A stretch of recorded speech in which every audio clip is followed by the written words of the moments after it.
Hello everyone, my name is Burak Aktaş. Today in our reading class we are going to look at we are going to use the Skillful 2 book, and we are going to look at the subject Unit 4 Trends.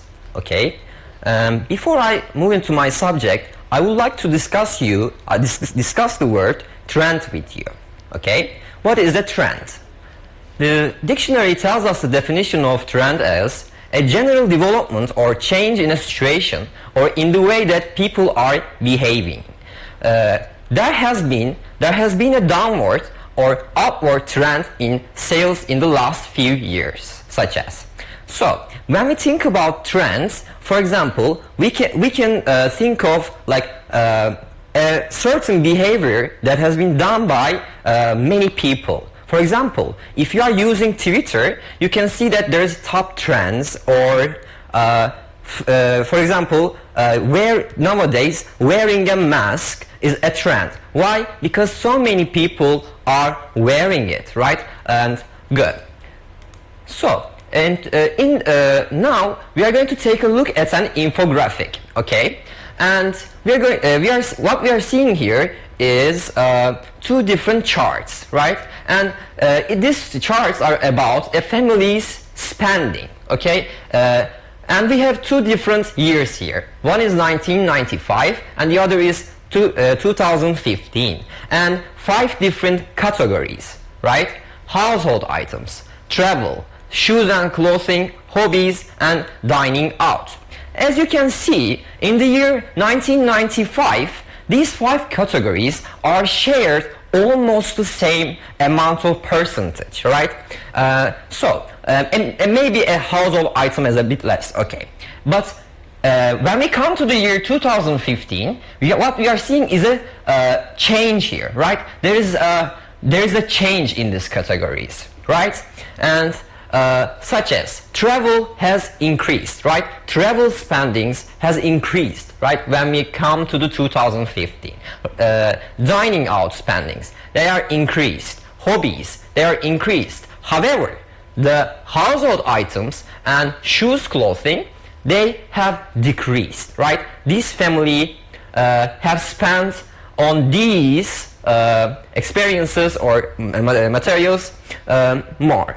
Now, let's look at the discussion point. Look at the infographic. Did the family increase spending on object or experiences? Good. Now, let's talk about these categories. Which ones are objects and which ones are experiences? Okay. Shoes and clothing and household items can be included in the objects category, right? And the other three, travel, dining out, hobbies, can be included in experiences. So, when we compare these two charts together, we can see that the experiences has increased. Spending on experiences has increased for this family, right? And the household items decrease. Shoes and clothing decrease, right? The other question. Do you spend more more on experiences or objects? So, as for me, maybe nowadays, since we are going through a pandemic situation as a global problem, I think we are spending less on experiences, but objects, such as like buying groceries or other things, like good. But since we cannot travel so much, right? We cannot or go into entertain ourselves outside. So there's let's say, for me, I would say objects. So do you agree that spending more on experiences makes people happier? Why not? That's up to you. I think it depends on the experience, and but usually experiences make people happier, in my opinion, because the memory stays with you, right? But the object, material, disappears, maybe. Okay. Now here we have a video, and this is called a handy method. Okay. So let's watch this together. Okay. Sorry. Oops. Okay.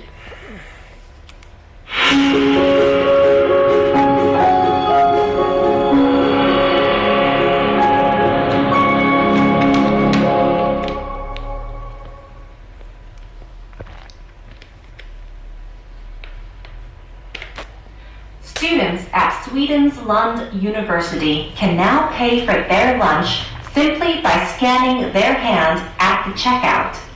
The technology was developed by one of their students, Fredrik Leafland. I got an idea at the supermarket about 2 years ago when I was standing in the long line. And then I had some time thinking, what was it that took time in the point of sale? And I saw that the payment process was quite inconvenient. And then I thought there must be a better way to pay with. The process of paying by hand takes less than 5 seconds and is very simple to use. People register at a machine with their tax number and phone number. The machine then scans their hand and they are registered. We needed to take the technology and connect it to the financial sector, to the bank accounts. And that's been a long and hard process.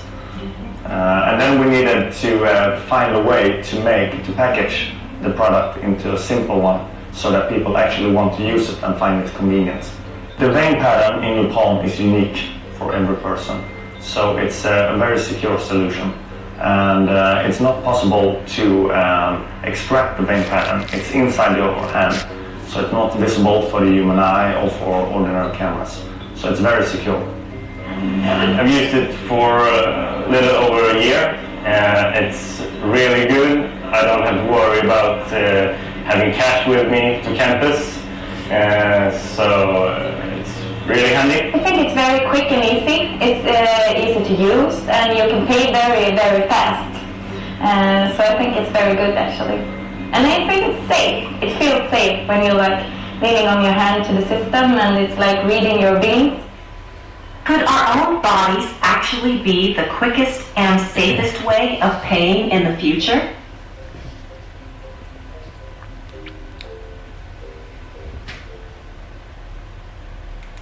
Okay, we have watched our video.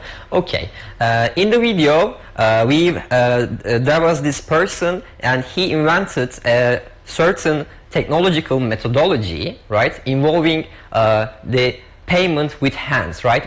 You pay your meal with your hands in the cafeteria of the university, right? And the system uses your vein patterns as a means of payment. Okay, so let's do this together.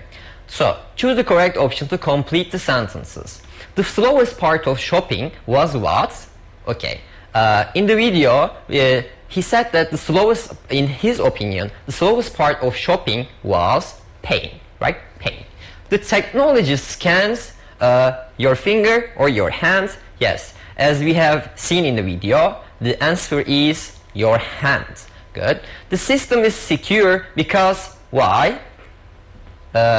Everyone's hands are different, right? We each have unique vein patterns in our palms, right? Good. The students think it is or isn't safe. It is safe. Okay. Now we are going to move on to our reading text, and it's titled "The Super Consumer Generation." Okay. But before moving on to our text, I would like to discuss some vocabulary with you, which are present in the text. Okay. Good. And those are advertising, meaning the business of trying to persuade people to buy products or services. Consumer, a person who buys goods or services for their own use, right? A super consumer, such as, is the consumer's amount is super, right? And good. Decade, a period of 10 years, okay? Especially a period such as 2010 to 2019, right? 10 years, we can say. Demand is a need for something to be sold or supplied, a strong request, right? We have demands throughout the year. Good. Importance, I think we already know this. Multinational, involving several different countries, or of a business producing and selling goods in several different countries, right? For example, Apple, Samsung, Sony, these are all multinational companies, right? Good. Power, I think we all know this, strength. Store, a large shop where you can buy many different types of goods, right? Good. Now, vocabulary preview. Good. Now we learned about these words, and we are going to move on filling these blanks in the where they necessary. Okay. Which companies have great teams who promote products well? The answer is advertising teams. Do you think large companies have too much and control? We have what? We have power, right? We have power and control. We can use this in sentence like this. How often do you buy clothes in a what? And how often do you buy them online? So there is a what? There's a contrast here. So buying in a store and buying them online, right? Good. Do you prefer small local stores or a big multinational company? Again, a contrast is present here. Small local stores versus multinational companies. Do companies know the importance of young customers today? Right. Think about the last. Right. Think about the last. What things were popular then that are not popular now? So in this example, we have time. So the last decade. Think of the last 10 years. The word decade refers to the last 10 years. Good. Is the consumer who buys the products the most important person for a business? Right? The consumer who buys the products. Right? What does a consumer do? Right? They buy product. Right? You and I, we are all consumers. Right? We need to consume. What products do young people want and more of than older people? Demand, right? Demand is the answer. Good. Now to our text. The super consumer generation. At over 1 million square meters and with over 1,200 stores, the Dubai Mall is huge in mall terms. The 750,000 people who visit it every week can find almost any product that meets their demands. Such mega malls could be seen as a natural home for Generation Y, the biggest spending and most demanding generation of consumers the world has ever seen. Okay, and in this first part, we are being introduced to two different things. First is the Dubai Mall and the Generation Y, okay? The Generation Y and the attributes, the future that has been related to them, right? Good. Now, in this part, Generation Y is the name given to the group of people born between the late 1970s and mid-90s. Their lives have happened at the same time as huge financial changes in the way we spend our money. And members of this group are demonstrating more and more financial behaviors across a range of countries and culture. So in this part, we are having what? We are having the definition of Generation Y and how they behave actually, right? And demonstrating more and more financial behaviors. Good. In the third part, while their parents' generation knew many store owners personally when they were growing up, members of Generation Y are more likely to buy from huge multinational companies like Walmart. The biggest group of stores on the planet shows no sign of stopping. They grew from 8,500 stores in 15 countries in 2011 to over 11,500 stores in 28 different countries in 2015. That year, Walmart made sales of just under $500 billion US, which is bigger than the GDP of 165 countries. So, guys, in this part, there is lots of data about numbers and information related to what the growth, right? The growth of these companies we are talking about, right? And here we can see the many numbers, right? Good. And in this part, fourth, while consumers of the Generation Y period can choose from a huge range of products at giant shopping malls, they have even more choice online. In just over a decade, internet shopping saw huge growth. In the United Kingdom, for example, consumers spent 800 million online in 2000. By 2015, this had grown to 114 million pounds. Okay. Amazon, the world's largest online store, sells such a wide variety of products they have to kept in huge buildings the size of 10 soccer fields. Again, in this part we have the consumer of Generation Y and the companies, what the information related to the company's online presence, right? Good. And Gen Yers are the main target for many companies because of their spending power and attitude to shopping in the United States alone. As a group, they have 170 billion to spend and 31% earn enough money to live the life they choose. Unfortunately, for companies, they are considered the hardest group to sell to. A large portion of Generation Y claim they are not influenced by advertising. Instead, 1 in 3 read blogs to seek suggestions and reviews before deciding what to buy. The group does not like to be influenced and are unlikely to believe any advertising message. But they do expect companies to personally interact with them on social media. Now, in this part, we are seeing information related to General Y's, how General Y is resilient to advertising, right? And how they behave when being exposed to advertising, right? Good. And in this part, 6. The older and richer Gen Y consumers become, the more important it is for companies to understand them. If a company can use technology to personalize its products and services, it might just gain some of the richest technology-loving customers in history. Good.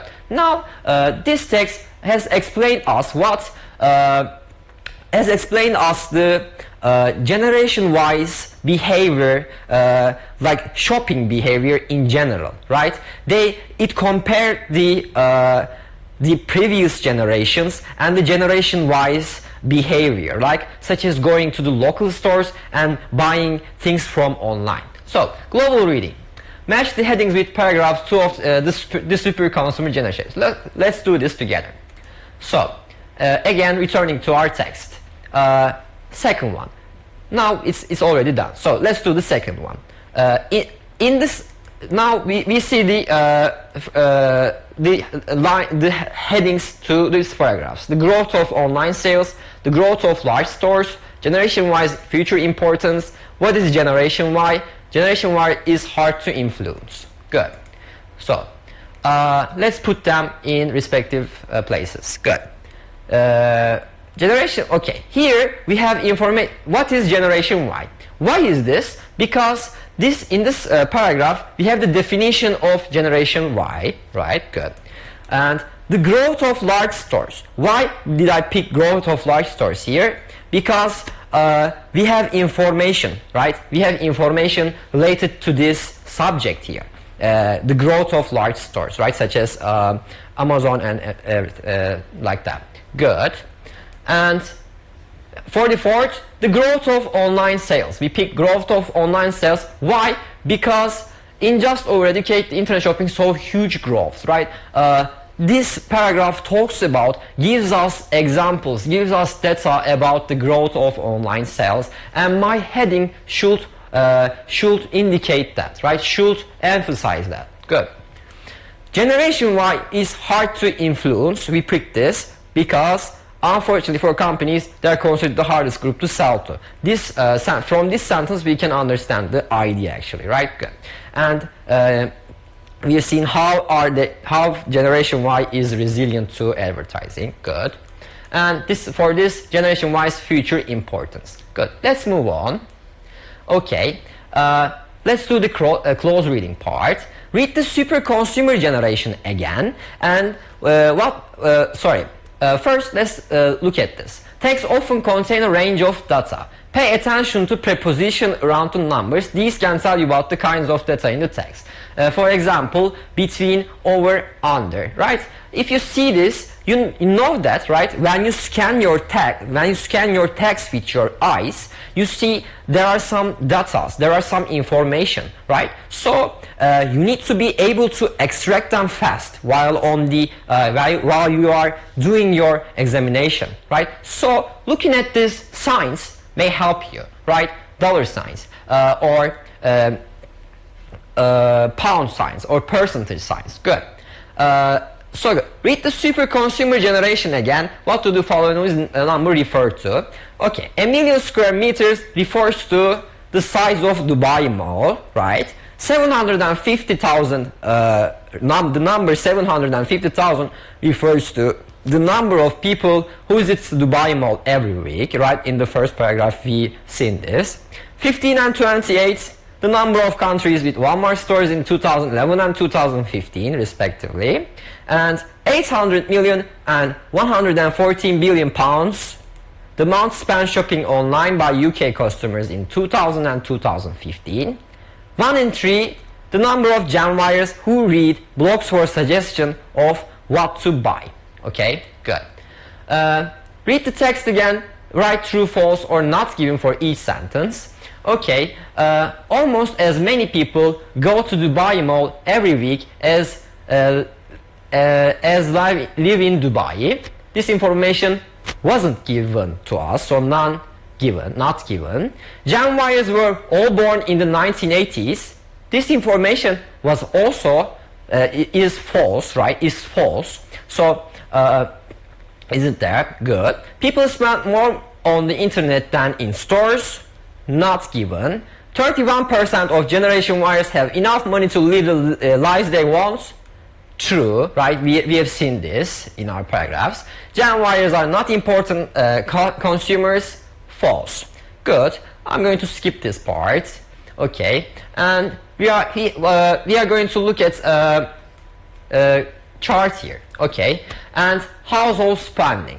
This chart tells us about the household spending. Okay, now we are going to take a look at how are we getting information from that. First, let's underline the heading. Okay, where can we see the heading? Heading is here, right? Household spending. And from heading, I understand what I'm looking at actually, right? What is this infographic is about? And okay, put a check symbol next to the horizontal axis, right? Horizontal axis is here, and the vertical axis is here, right? And these are called labels, right? Labels. And good. We are let's do this to percentage of money, right? So you see rents and bills is the highest, right? And the clothes and shoes is the lowest, such as. Good. Answer the questions. What does the bar chart show?